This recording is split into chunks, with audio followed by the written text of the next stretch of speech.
Council of the Blind, its elected officials, or its staff.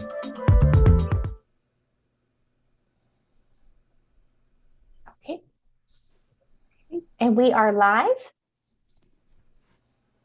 Aloha and welcome to the Audio Description Project's presentation on audio description in the out of doors. I'm Jolynn Bailey-Page. I'm the Audio Description Project Coordinator for the American Council of the Blind. And I'm joined by Clark Rockfall, our Director of Advocacy. We'll be your co-moderators for this session. And welcome and aloha to our panelists from Hawaii, Nebraska, and the Washington, D.C. area. A bit of housekeeping before we begin. If our Zoom host could give out the the CEU codes for those taking this for continuing education credit. Okay, I'm having a little trouble reading the number. Okay, I can do that, Andrea. I've got it right here. So we'll get that done and then we'll continue. I'm sorry, I can do if you do the opening one, I can do the closing one. Sure, go ahead. That's fine. Okay. For those of you doing CEU, it is 38685 for the opening code. Okay. And I know both Clark and Clark is on the other side of the wall. We're both here at ACB National in Alexandria. We have been so privileged to work with all three of our panelists tonight, Michelle, Brett, and Holly, as ACB has partnered with the UniDescription project and with the National Park Service in the last 5 years. But that is really their story to tell. And it's a wonderful one, full of creativity and vision and some moxie and hope, and a little tool called the UniD app. So I'd like to do the introductions first so that their story will flow more. And so here we go. But today's session is devoted to audio description in the out of doors. It features our National Park Service's work that brings audio description and increased access into park settings. And they'll highlight the collaboration with the NPS between the National Park Service and the UniDescription project to use the UniD app in United States and Canadian parks. So our panelists are Dr. Brett Oppegaard. He's the Associate Professor in the School of Communications at the University of Hawaii at Manoa, and the Principal Investigator of the UniDescription project. Brett has been studying audio description in relation to mobile technologies and locative media since joining the University of Hawaii in 2014. In the past 5 years, he's worked with fellow University of Hawaii researchers and graduate students, ACB staff and volunteers, and community partners throughout the country at U.S. National Park Service sites. He's refined and developed systems of audio description to help make public attractions more accessible to people who are blind or have low vision. In recognition of his work with the UniDescription project, in 2019, Dr. Oppegaard was awarded the Dr. Margaret Pfanstiel Audio Description Achievement Award for Research and Development from the American Council of the Blind and the Audio Description project. Next, we have Michelle Hartley, and she is the Media Accessibility Coordinator at the Harpers Ferry Center, National Park Service in Harpers Ferry, West Virginia. Michelle began working for the Harpers Ferry Center in 2000, and originally she focused on multimedia and video production, and then became the acting deputy associate manager of the center's audiovisual group in January of 2009. And then in the fall of 2010, she accepted the newly created Media Accessibility Coordinator position at the Harpers Ferry Center and now provides technical assistance, outreach, training, and resources to staff and parks. Holly Griezmer is the Management Program Analyst for the National Park Service Midwest region, which is based in Omaha, Nebraska. Note to everybody, where is our conference and convention next year? And we have plans, big plans for you, Holly. She started out as a student in the safety program in the safety program, and then joined the concessions program when she graduated, and now serves in 2 programs, the Rivers, Trails, and Conservation Assistance Program and the Accessibility Program. She's passionate about making the national parks in our communities more accessible and creating local outdoor recreation and conservation opportunities for all. And coming full circle here to the Alexandria office, Clark Rockfall is ACB's Director of Advocacy and Governmental Affairs for the American Council of the Blind. He joined us in February of 2019. Clark oversees ACB's legislative and regulatory agendas, as well as our grassroots and individual advocacy efforts. Prior to joining ACB, Clark served in public policy positions for National Institutes for the Blind and Verizon Communications. In addition to his policy background, Clark is a Paralympian and world champion in the sport of tandem cycling. When not at work, you may find Clark most likely either on the trail or on water with his wife Greta and their 2 dogs, Summit and Cricket. I'm turning it over to you briefly for any remarks and to segue into this wonderful presentation. Well, thank you so much, Jolynn. Thank you for having me here with you this evening and letting me co-pilot this session with you. I remember, it was just a few months into my time with ACB, when I joined ACB in 2019, that Jolynn, you introduced me to the UniD project. We joined Professor Brett Oppegaard and Michelle Hartley on a trip to the National Park Service's Historical Center at Harpers Ferry in West Virginia. And that was my first exposure to UniD. That was my first exposure to the great work that ACB is doing to make the outdoors and our national treasures, our national parks, more accessible and more inviting for people who are blind and visually impaired. So I'm excited to be a part of this panel. I will be sharing more later, but right now I'd like to turn it over to Michelle Hartley to give us more background on how this partnership and collaboration began. Great, thank you so much. Hello, everyone, and I want to extend my sincere appreciation to Jolynn and Clark, and also to Brett and Holly, and of course to ACB for inviting me to your annual convention to talk about this project that the National Park Service and Dr. Oppegaard and the University of Hawaii have been working on now since 2014. So the project is called UniDescription. For short, we call it UniD. And it has multiple aims. One of the most immediate ones is to create resources, tools, guidance, and workshop environments to help national parks write and complete audio described versions of each park's brochure. Visitors typically get one of these brochures when they visit a park. It's a 2-sided foldable print brochure. That's a snapshot of the park. It provides information through text and images, photographs, illustrations, and a map that explains what makes the park special and what services and amenities are available to the park visitor while they're at their visit.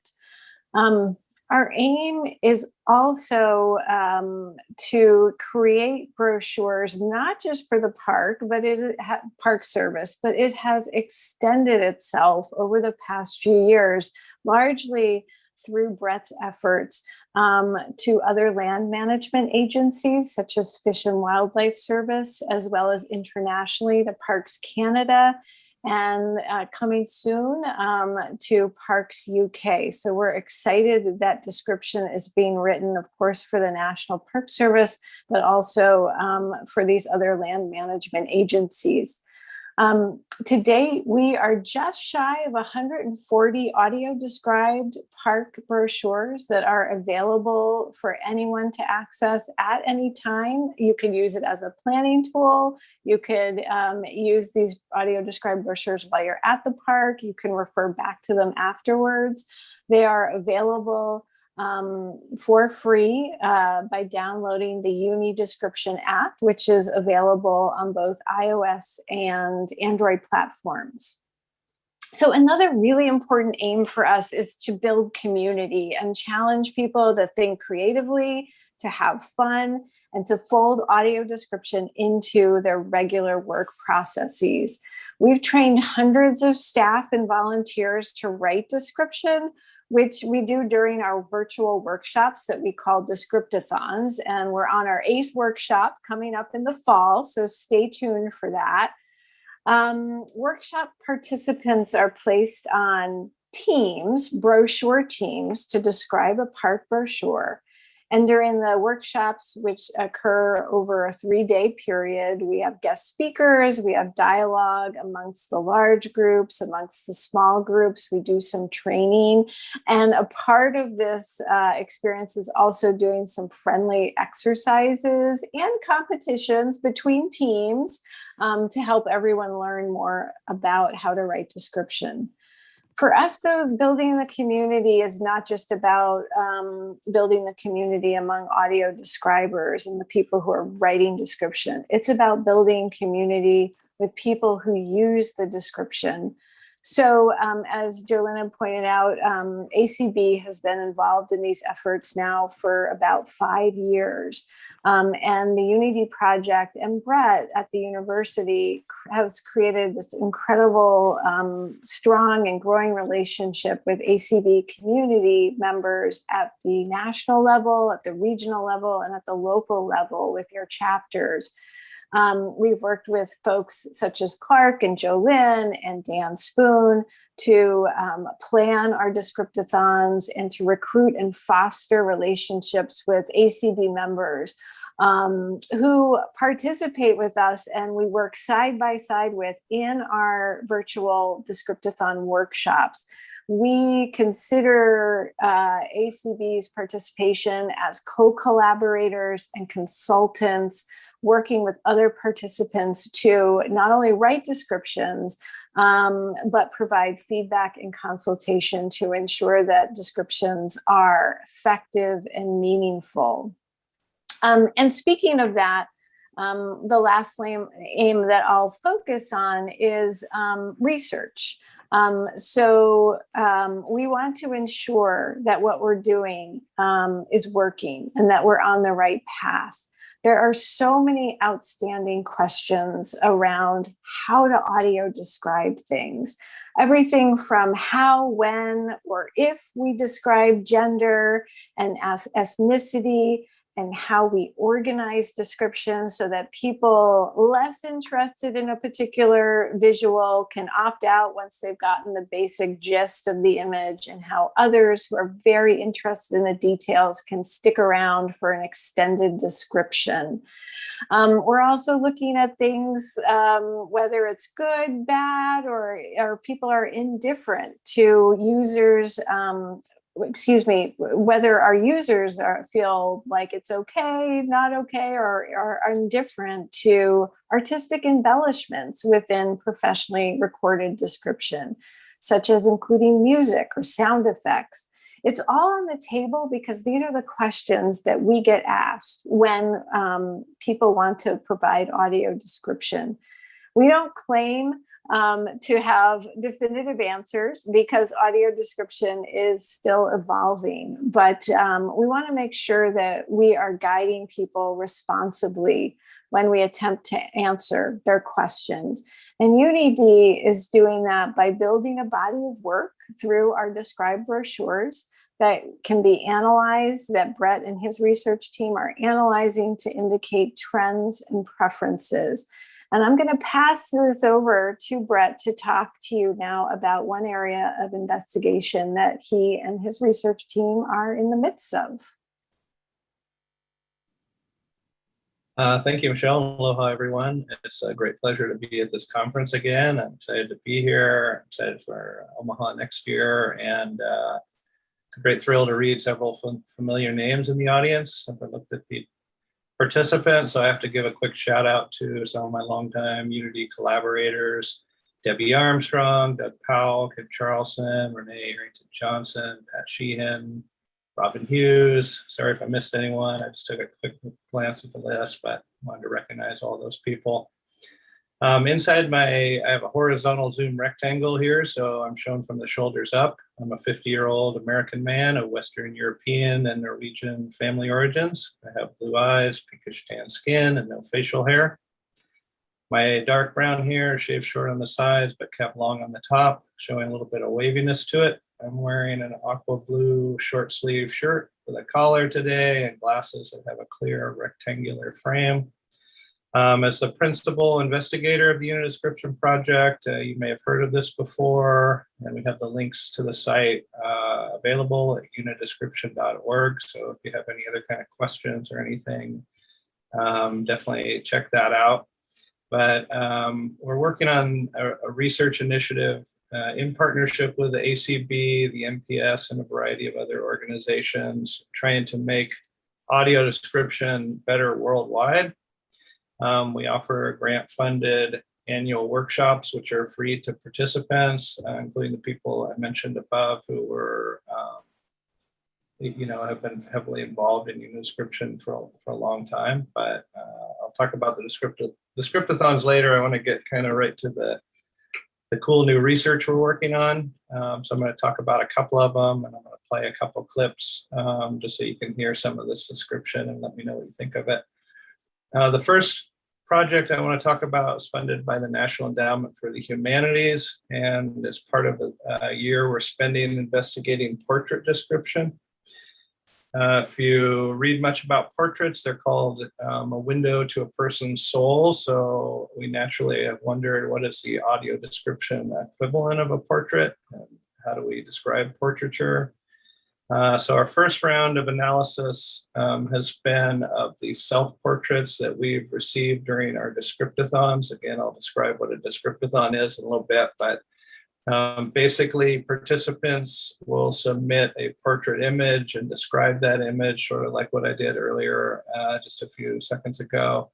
And then we study what those descriptions say and how they say it. So the first stage of this research has been primarily focused on how gender is expressed in descriptions. We have a variety of other initiatives toward other parts of the portrait description, including how do you describe age, how do you describe ethnicity, how do you describe all sorts of things. But this particular phase that we just finished was on expressing gender. And in it, we found 4 particular ways that gender was expressed in the descriptions that we studied, and those were through gendered names, like Clark is likely a male name, and Michelle's likely a female name. Gendered nouns such as man or woman, gendered pronouns, he, she, they, and gendered descriptors such as bearded or holding a purse. And these are details that help express gender but don't necessarily define gender. And I'm working on a paper on this. It's in process, but I just want to let you know that we're trying to build some better guidelines along those lines and in developing portrait description. The second research initiative I'd like to talk about today was funded by the National Endowment for the Arts, and it's essentially an exploration of the acoustic aesthetics of audio description. And what I mean by that is, how do we value the performance of audio description and the impacts of human voice and the different types of machine voices that people use and speed and that sort of thing. So for this project, we had a brochure that we were working on at the Goldsworthy Walk in the Presidio. So the Presidio is in San Francisco. It's kind of this large, it's not, I don't think a national park per se, but it's part of the Park Service, and there's a whole bunch of different aspects to it. But there's a walk in this park that includes 4 large-scale pieces of public art by Indy Goldsworthy. So we call this the Goldsworthy Walk. And there's a brochure on the Goldsworthy Walk that we've spent some time describing. And what I'm going to do is play some of our experiments and let you listen to what we have. So the first piece I'll play is what originally came with the brochure. So I'll do that. And you can hear there's nothing there because there was no description at first and there was no audio version of it. And what we said, okay, that is not helpful to anybody, right? So now we're going to say, well, what can we do? I'm going to share my screen now. So I'm just allowing Zoom to show my desktop. And we had, as a part of one of our Descriptathons, we had a team from the Presidio area in San Francisco work on description of one of these pieces of art called the Spire. And they wrote a description of a photograph of the Spire. And it's a large towering type piece. I'm just going to play a little bit of that so you can hear kind of the standard version.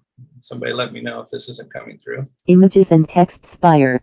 Image 1 of 2. The Spire at sunset. Description. Pictured is a rectangular colored landscape photograph of Andy Goldsworthy's Spire.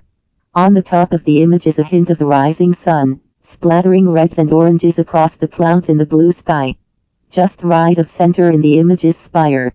Spire is a sculpture constructed using tree trunks and forms a 100-foot tall, sharply pointed cone structure. The very top of Spire ends with a single tree trunk reaching towards the sky. Its enormity looms over the much shorter trees and surrounding forest below. Okay, so that was the first description and the first expression of the description. It's just partial, by the way.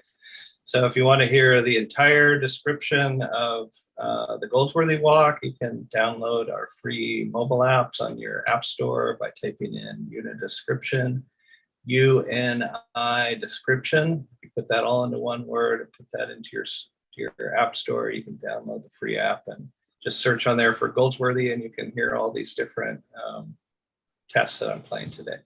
So the first one is this open source voice we've been working with for quite a while. We're not real happy with the voice.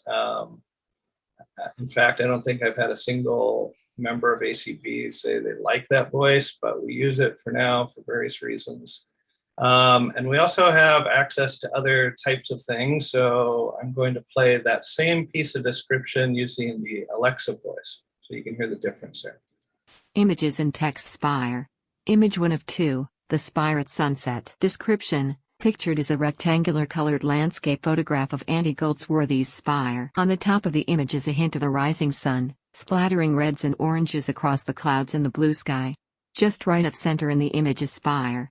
Spire is a sculpture constructed using tree trunks and forms a 100-foot tall, sharply pointed cone structure. The very top of Spire ends with a single tree trunk reaching towards the sky. Its enormity looms over the much shorter trees and surrounding forest below. Image 2 of... Okay, so with that, we took the same text there and just we applied a different voice. And we also make the text available, so anyone using our apps can use their own screen reader, their own voice, their own speed, but you probably can hear a difference there. Now I'm going to play our third test of the same piece of description. This is where we hired a performer to read the text.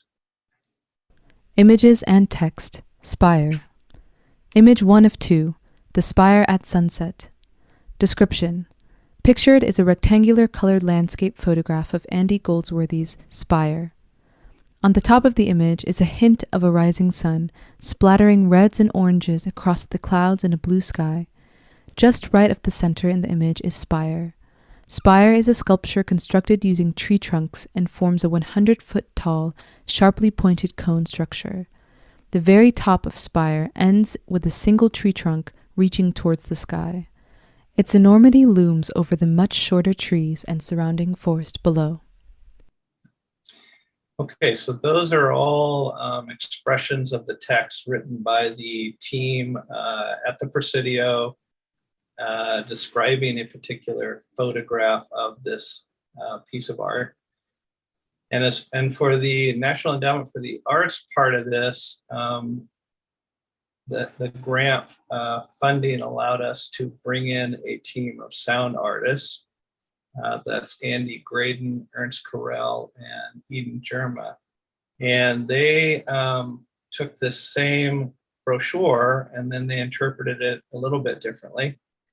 Actually, I should say a lot differently, but and this is where our experiments trying to get to the core of what's happening here in terms of what's being said, how it's being said, and then in this case, we're adding sound effects and a more active performance.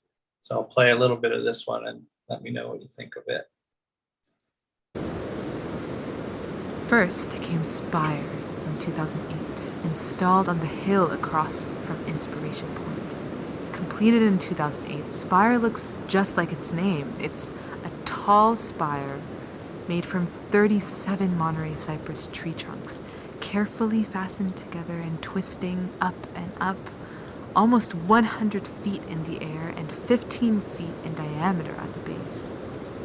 That sounds big, but how can we get the full sense of the scale of Spire? Okay, let's try something. Lift your arms over your head. Reach as high as you can. Feel the air on your fingers. Now, take a deep breath. Close your eyes. Imagine the trees stretching up together, just like your body, but 15 times higher than your fingertips. At the very top, these are the fingertips of the trees. They're feeling the wind. Imagine that space above us, that huge openness. Now, reach up with your listening, up into the air. Use your mind's ear.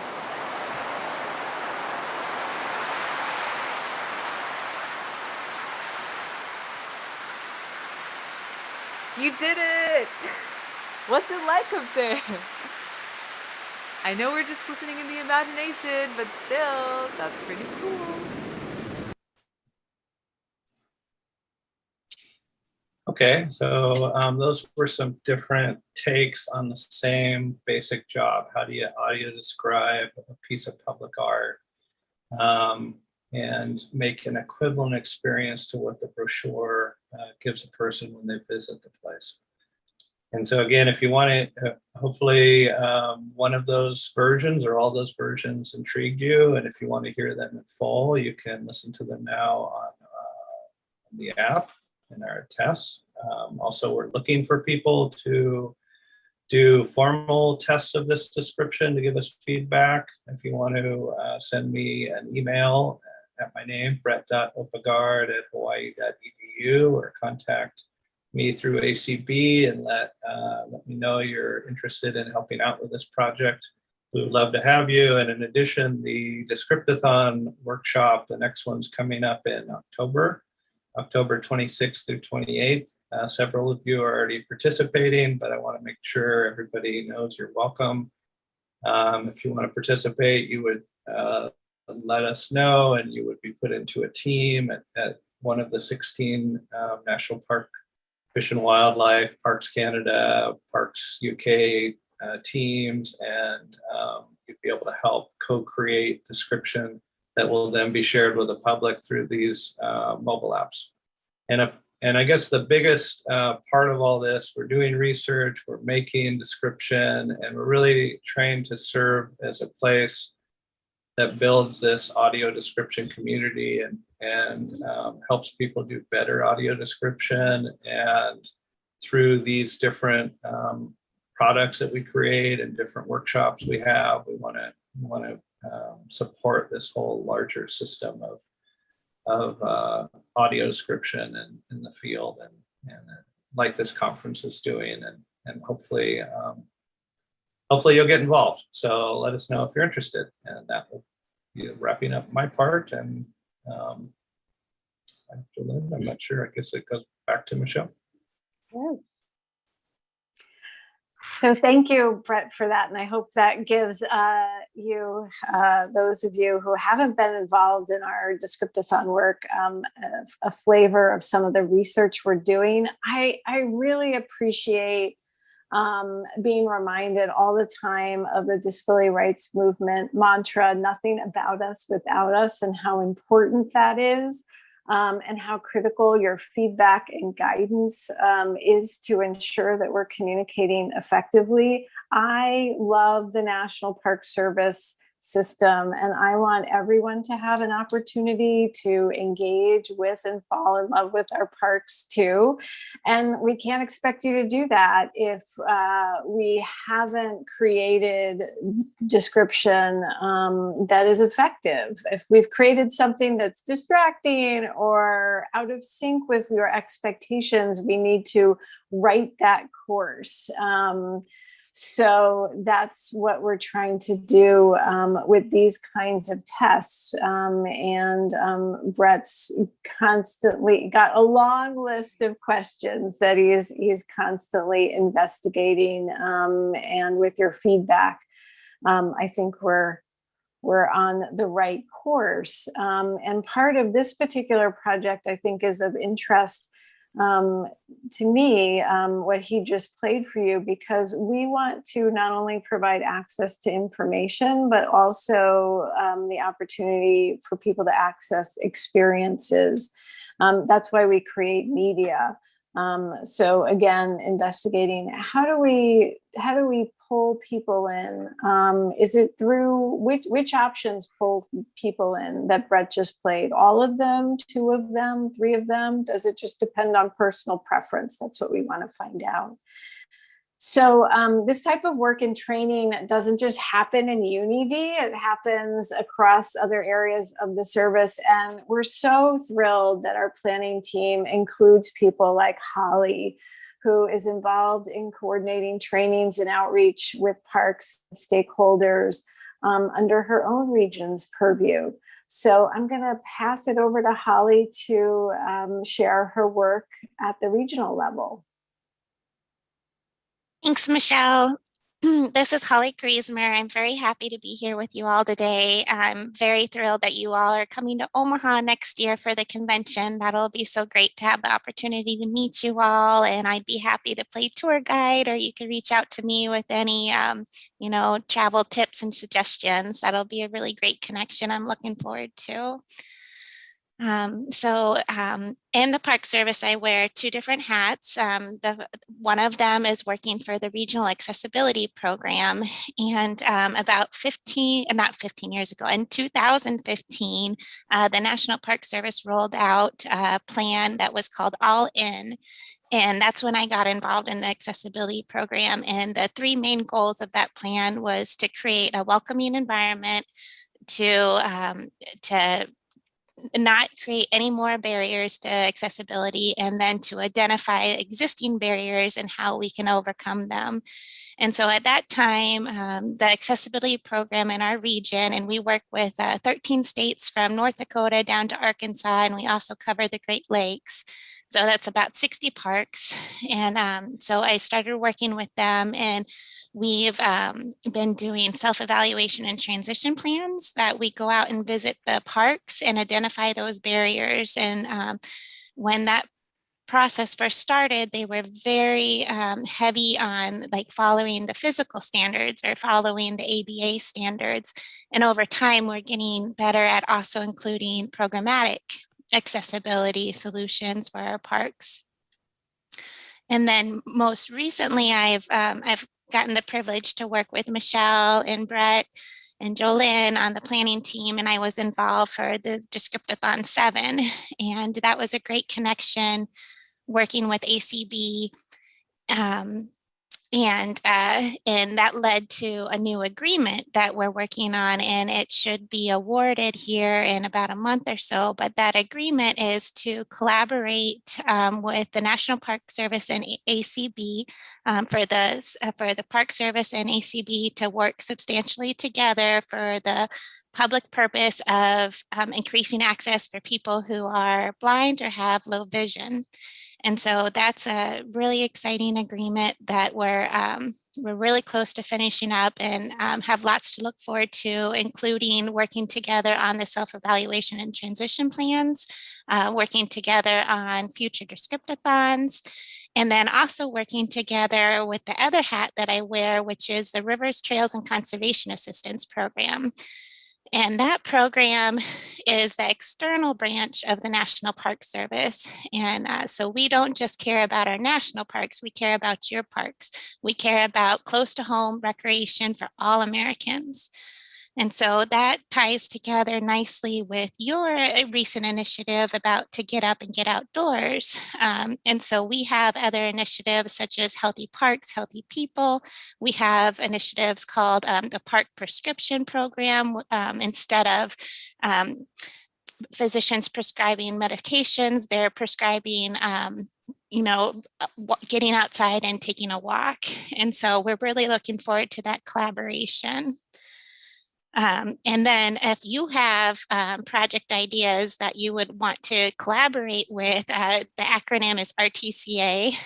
We take applications every year, and this upcoming year they're due March 1st. So if you have an idea for a community recreation or conservation assistance project, you can reach out to us and put in an application to work with us.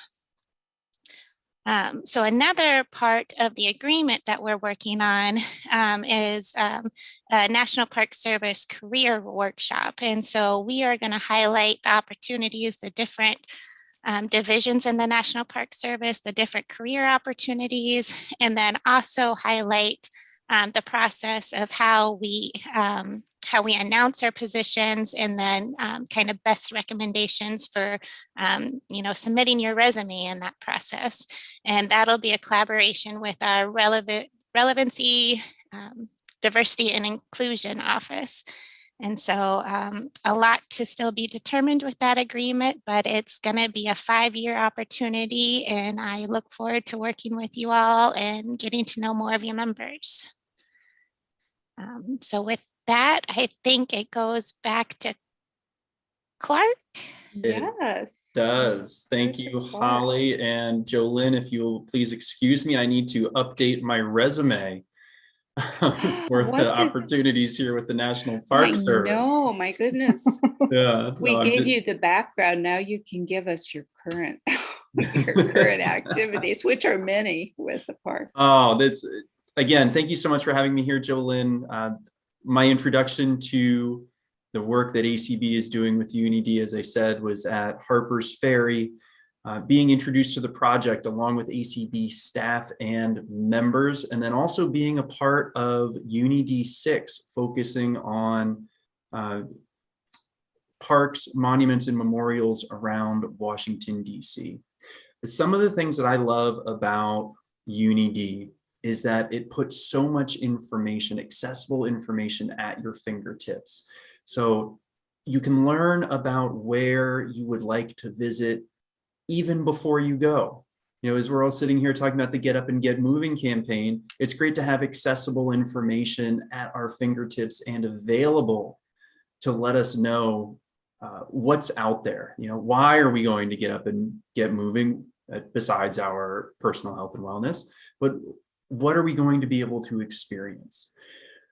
The second thing that I was really struck by with UniD is the collaboration between ACB members and park staff, and really being able to be a part of the creative process, but also witness the growth of understanding by the park staff. So you're sitting there working with the park staff, developing the descriptions.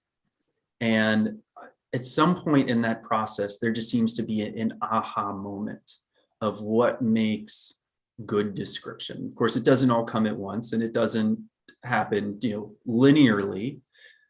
But I really like to think that at the end of this process, the Park Service participants from all over the country are going back to their local parks and not only sharing with park staff and volunteers what they learned, but also putting it into practice. understanding that when they're there in the park, in the visitor center or a museum, being able to use the descriptive language and tips and tricks that they learn from UniD to enhance the experience of all park attendees. I am a big fan of the national parks. In addition to exploring what is out there through UniD, I always check before I go to a new national park to see if it's available. And if it is, I give feedback to Jolynn, Brett, and Michelle. And if it's not, I provide that feedback as well. But I also go to the national parks and use the NPS, the new NPS mobile app, which is a great spot, an accessible spot to see what else is accessible at the park. Also, the staff and volunteers. A recent experience I had at the Wright Brothers Memorial in Kill Devil Hills, North Carolina. One of the things my family first noticed were the tactile maps, just 4 panels indicating the trajectory, the distance, date and time, and pilot for the Wright brothers' first 4 flights. And it was while tactilely, hands-on experiencing those panels that a volunteer at the front desk made me aware of the audio description and audio tour available at this park center. It made available all the exhibits. It was geo-fenced. So not only would it provide directions from one panel to the next, it would tell you what the written panels were, describe any illustrations, videos, pictures, as well as experiential and tactile exhibits. So that was also a great experience. I can't recommend enough to folks as we are launching our Get Up and Get Moving campaign. And I'll say this loud enough so he can hear me through the wall here, Tony Stevens, who's heading this campaign for us. When we get to Omaha in 2022, Holly, we will be in touch with you and your office to pull together some great programming and events around the Get Up and Get Moving campaign in person there in Omaha. The national parks is a great reason for all of us to get up and get moving. In addition to having accessible information and accessible exhibits with tactile exhibits and audio description, contact the National Park Service, whether in person at the parks or on their website.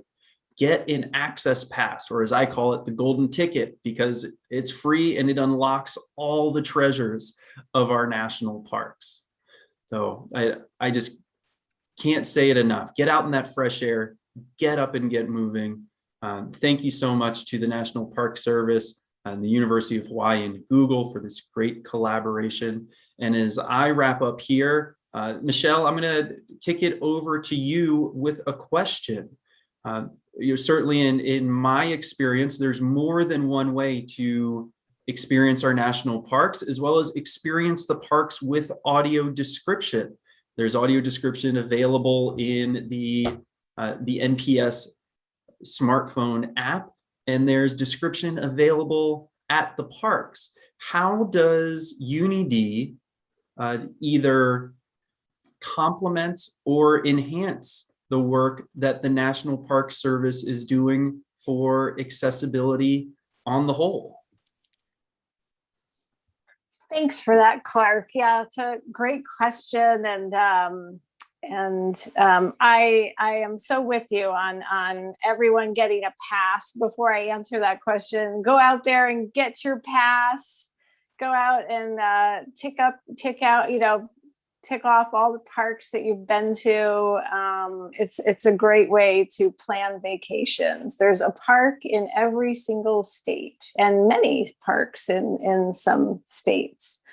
But I think with regards to UniD and the other activities that are happening in the Park Service around programming and audio description, I think that there's just been this great synergy that UniD and other projects we're working on in the National Park Service have, well, started years ago and continue.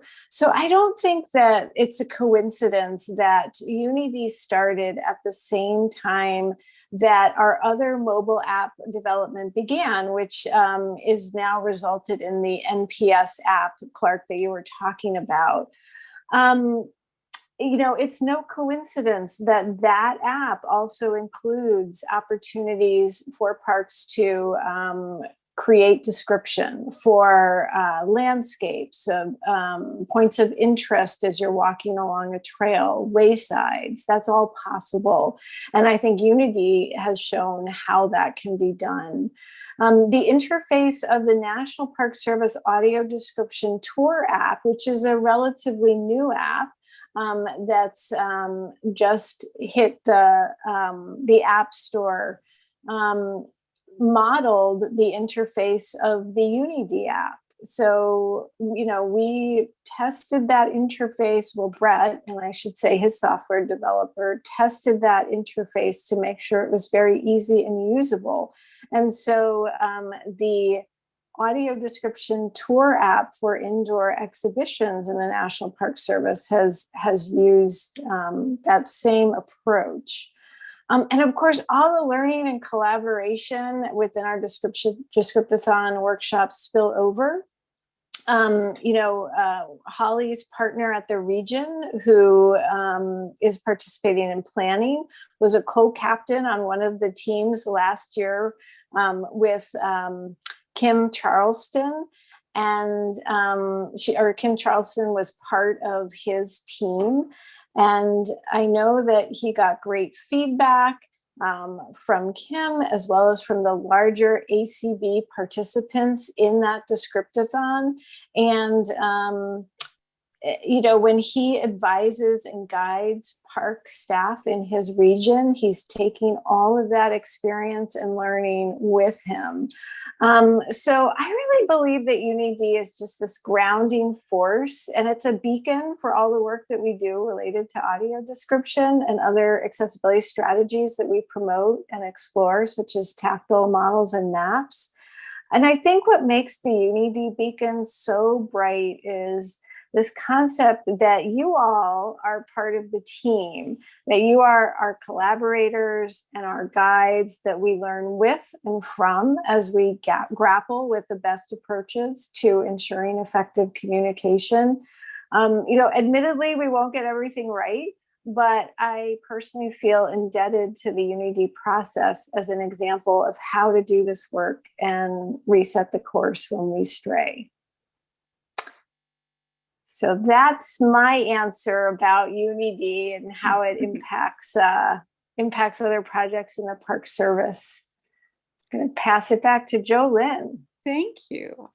We can't thank all of you enough for your individual portions of this presentation. There's so much to take in, from the technical aspects and the potential of the research project to Michelle's vision for what parks can be, and for Holly, who's really boots on the ground in some ways. You're being the most directly connected. And before we open up the session to questions from the audience, I'd like to ask Holly what you would most like to learn from visitors to the park. What are the kinds of questions you appreciate the most?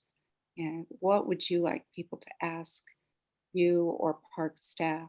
What are some of those burning things that you'd like to know about visitors who are interested in increased accessibility?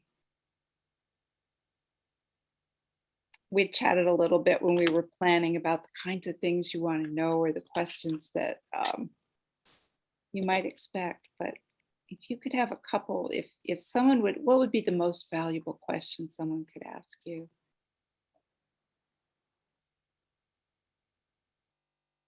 I guess safety comes to mind at the top. And so like when you're trying to plan your trip and you're trying to collect information, safety would definitely be the number one thing that comes to mind for me. And are we doing a good job communicating that to the public? What does the public need to know? What do they need to know in order to plan their trip, to be prepared? And are we doing a good enough job? Are there any surprises when they come to our park that, we didn't do a good enough job communicating?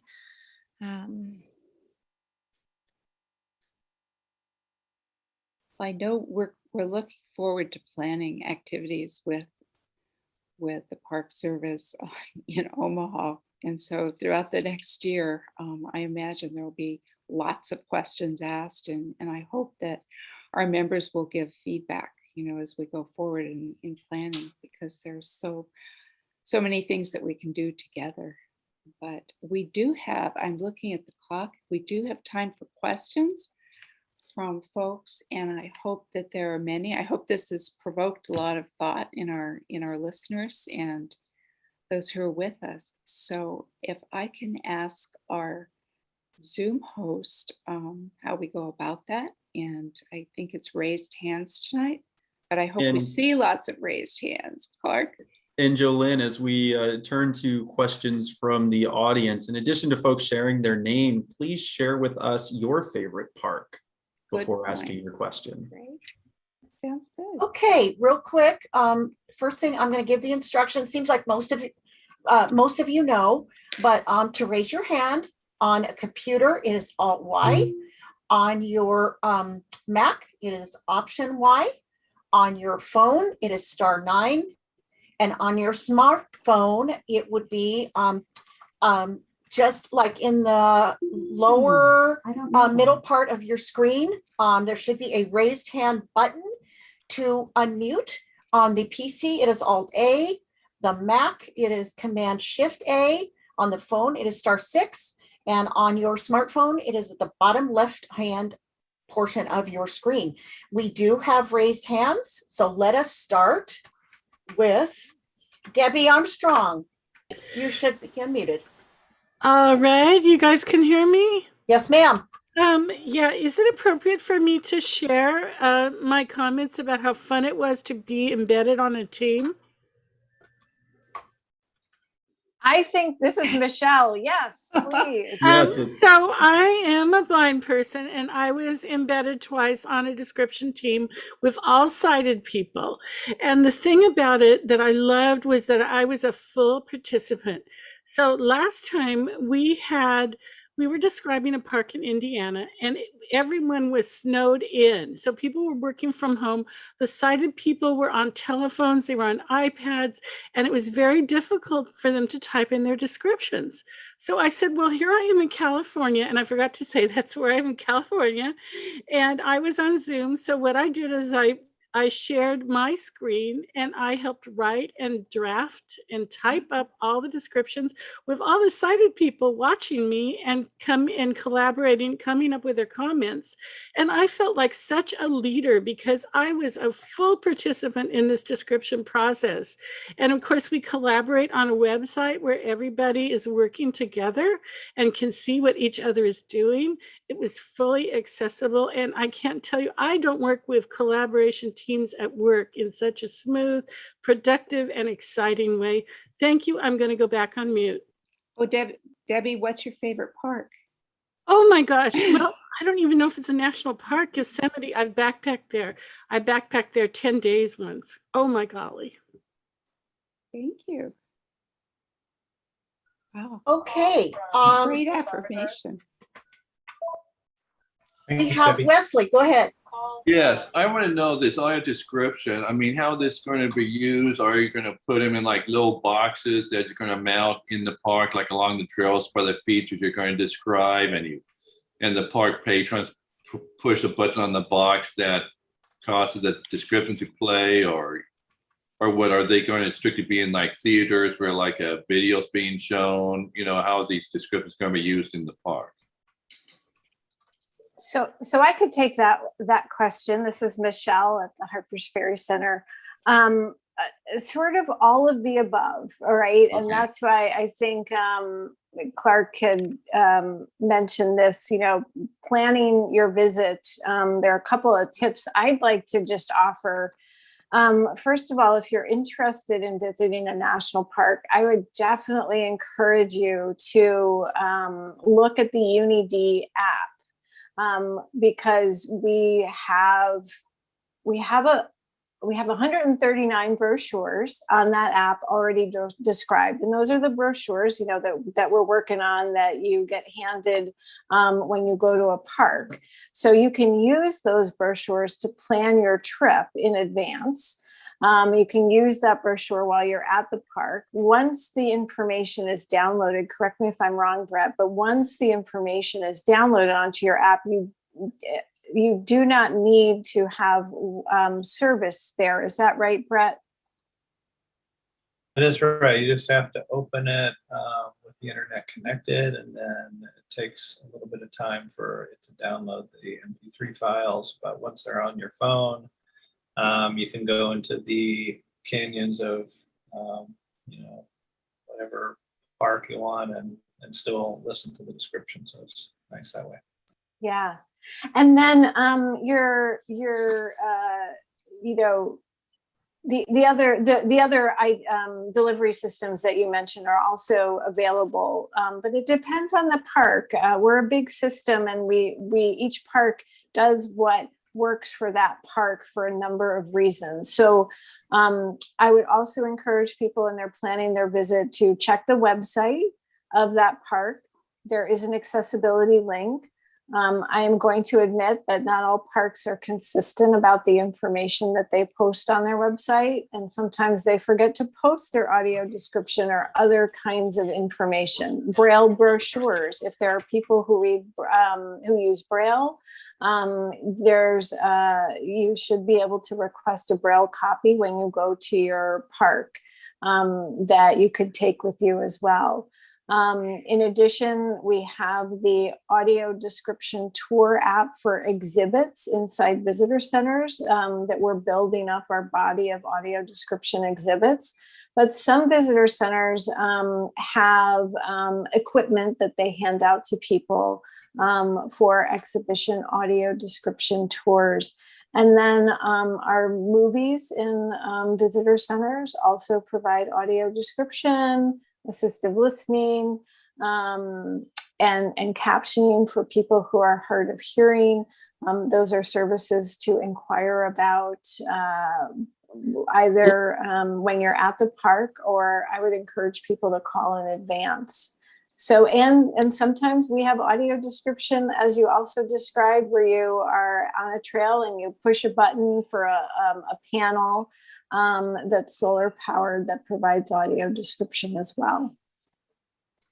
And this is Clark. So many of the audio tours available this week for the ACB conference and convention are of our national parks. So that's a great way to whet your appetite. I know on Friday, I tuned into the session with ACB Families and Mammoth Caves from Kentucky, and their audio tour is also available on their website. And Michelle, I loved how you mentioned to make a plan. We told people to make a plan last year when planning around getting tested or vaccinated for the pandemic. We talked about making a plan for how you would vote in the fall, whether in person or remote, and ensuring you have enough time to do it. But planning a vacation, visiting national parks, it's also a perfectly acceptable time and strongly encouraged to make a plan. Identify not only transportation, safety, but also what's there and what's accessible. And if you're not finding it on the website, you can always give the parks a call as well. Okay, thank you, Clark. Our next question is from Linda. So Linda, you're unmuted. Please go ahead. Hi. I have to admit I haven't been to any parks, partly because of transportation and partly because of lack of somebody to go with. However, I am interested in the audio description, feedback part. And, I was intrigued when I listened to those videos because I had comments about one of them in particular that I found it hard to hear over the white noise. I think it was the last one that they did. But I mean, my question is, when you get feedback from people, do you have...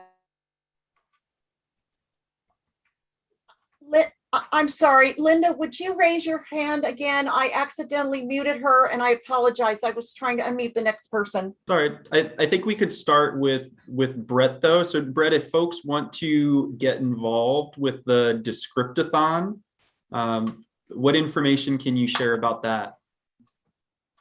We have a couple of ways to get involved. The Descriptathon is a 3-day intensive workshop. So that is a significant commitment of time, but that's when we connect you with a park team and you co-create description for an entire brochure, and we have this whole experience of doing the workshop. That's one way. And then, excuse me, I didn't hear you because I was messing with my voice screen reader trying to unmute myself. Linda, I'm so sorry. I muted you by mistake. That's okay, but I missed what he said. That's my point. Did you want to finish your question though? Did you have more to ask? Okay, but what I wanted to ask was, when you get people involved in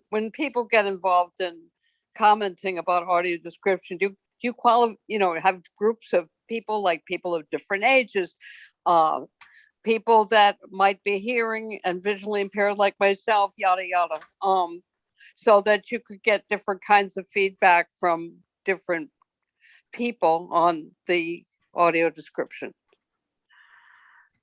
Yeah, thanks for your question, Linda. Yes, we do. We have a couple different ways of providing that feedback, and then the feedback goes directly to the creators of the description, so they can adjust based on the feedback. The first way is the Descriptathon, and it's the biggest commitment, but it's also the most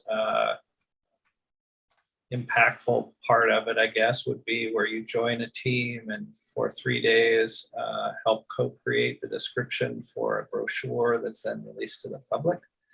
And the next one's coming up October 26th through 28th. So if you're interested in that, anybody on the line who's interested, just contact me through ACB or send me an email. And then the second way, and this is a new thing, and this is important to spread the word on this, if the Descriptathon maybe is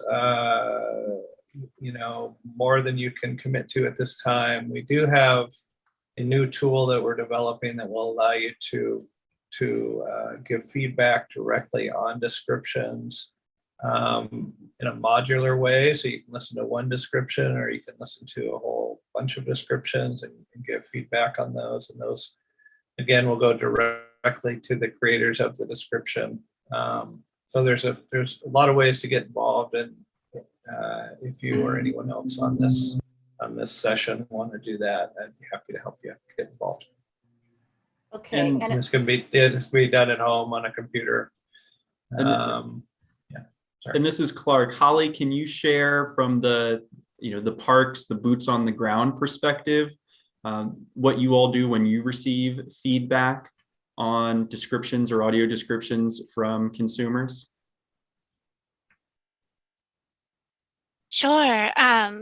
So each park has a park accessibility coordinator, and they're the ones who kind of coordinate those communications. I know some parks have, they call it like a concierge service that and it's posted on their accessibility page that you could reach out to that person and provide the feedback.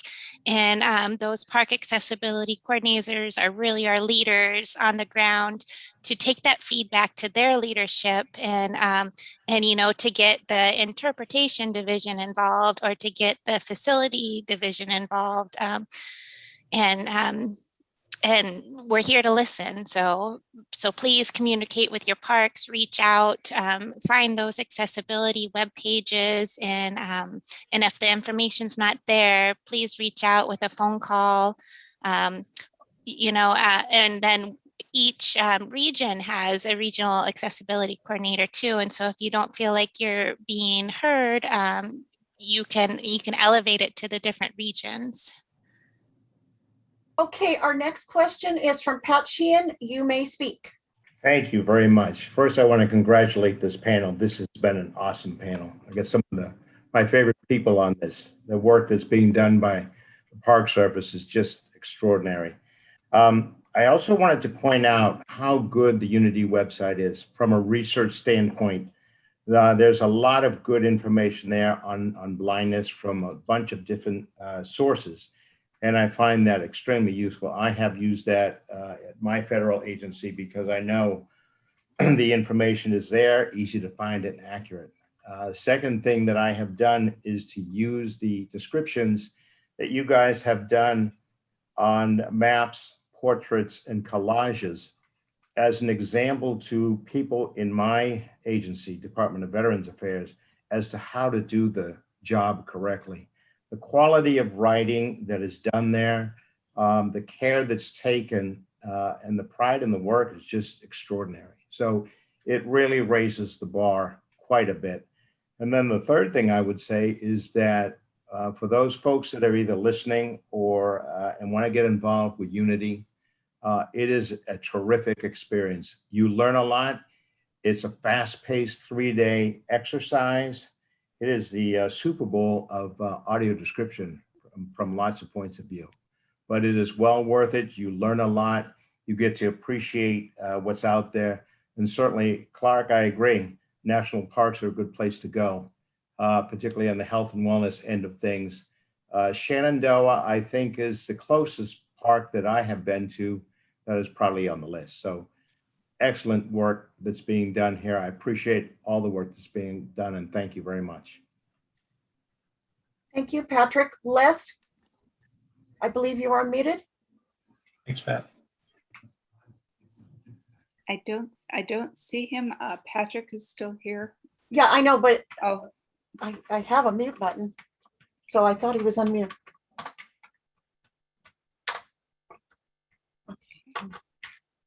As we're getting our next attendee question, yeah. Michelle, another question for you. So Pat mentioned how he's able to use the descriptions provided by UniD to help educate and train the employees at his federal agency. Do you think there'd be a benefit to everyone in the Park Service taking the UniD training, especially those who are providing the audio description in other contexts?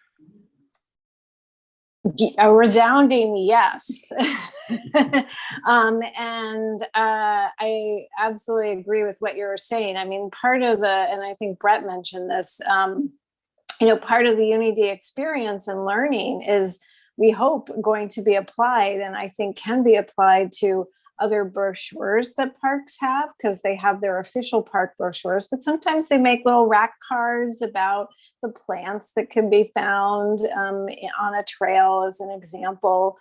It makes park staff better at description. And when it comes to universal design, we found that park staff gets really excited about how they just can incorporate description into their talks and tours.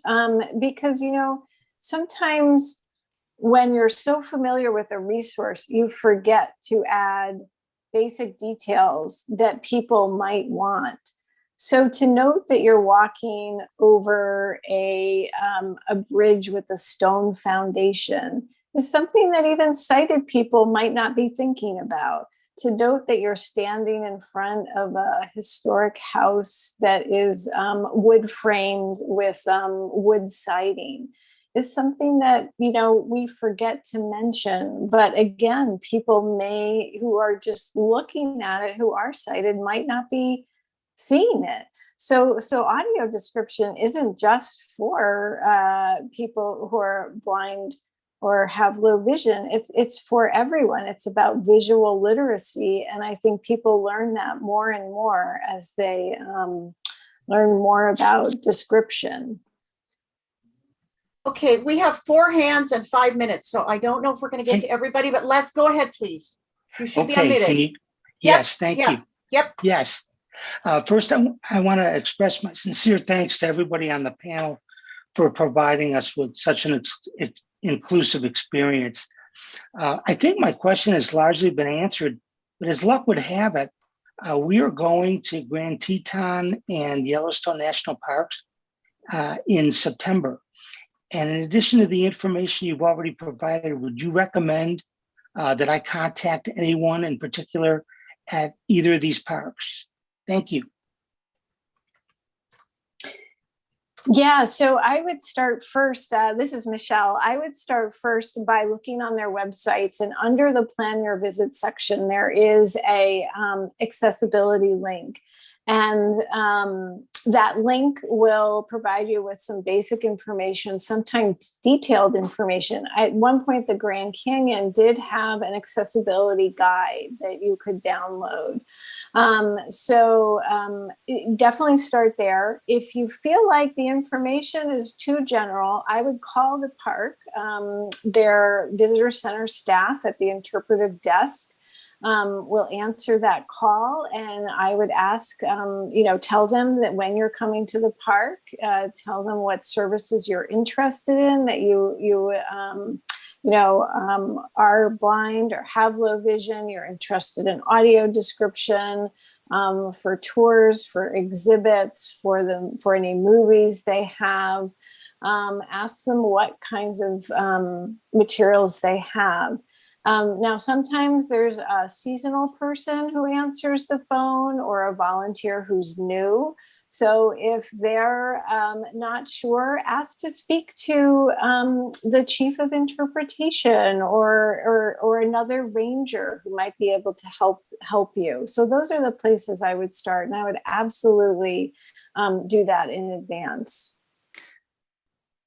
If I may, this is Holly. I would add, I definitely agree with Michelle to reach out with the park first, but if you are not successful in getting the information you need, our national accessibility program has an email. So it's accessibility@nps.gov. If you don't feel like you're getting the information you need, you could reach out to them. And I've had them reach out to me as the region, and then I can reach out to the parks and try to encourage them to get you the information you need. And Holly, that was accessibility@nps.gov. Correct. What a great resource. Thank you. And we will have these resources on the convention website in probably 24 hours. There will be resource material up there for you, including contact information. Andrea, do we have time for one more? I want to make sure that's up to you. We have a little bit of one more a little bit of time. One code. more, and then we need to give you some information. So area code 201, I believe you are unmuted. Please go ahead. Hi, thank you. Thank you. Really quick, I would love it if we could have information as to where a guide dog would be good to go and not to go. I love Tetons and Yellowstone. I love the animals. But now that I have a guide dog and we had a mountain lion behind us in the dark in Griffin Memorial Observatory, which is not a national park, but in the Canyonlands there. So, and we didn't know, and nobody wanted to give information that there was a mountain lion in the area. So I would love it if we could have information in the national parks and state parks. Thank you. Great. Before we close, I just want to say thank you again to Michelle, to Holly, to Brett, to Clark, and to our audience for providing such great questions and follow-up. I know that I learned a lot from all the panelists, but I also learned a lot from you. And this is a great opportunity to share back and forth and continue the conversation. So please reach out, and if you are interested in learning more about Description, the Audio Description Project, in combination with the Multicultural Affairs Committee, is hosting a session tomorrow from 4 to 5:15 on diversity and description, describing race, skin color, ethnicity, gender, and disability in contemporary audio description. And that will be on ACB Media Channel 5. So you can tune into that. For those taking, needing CEU number, it is for the closing number, it's 28875. The CEU number is 28875. And if you'd like to learn more about the audio description project, the address is adp.acb.org. And for more about ACB, or the convention still, it's acb.convention.org. But aloha to Brett and everyone, and thank you again. Thank you, Clark. And it's been a privilege. And thank you all for the privilege of hosting. Thank you, Jolynn. Thank you. Take care now. Bye. Thank you. Bye-bye.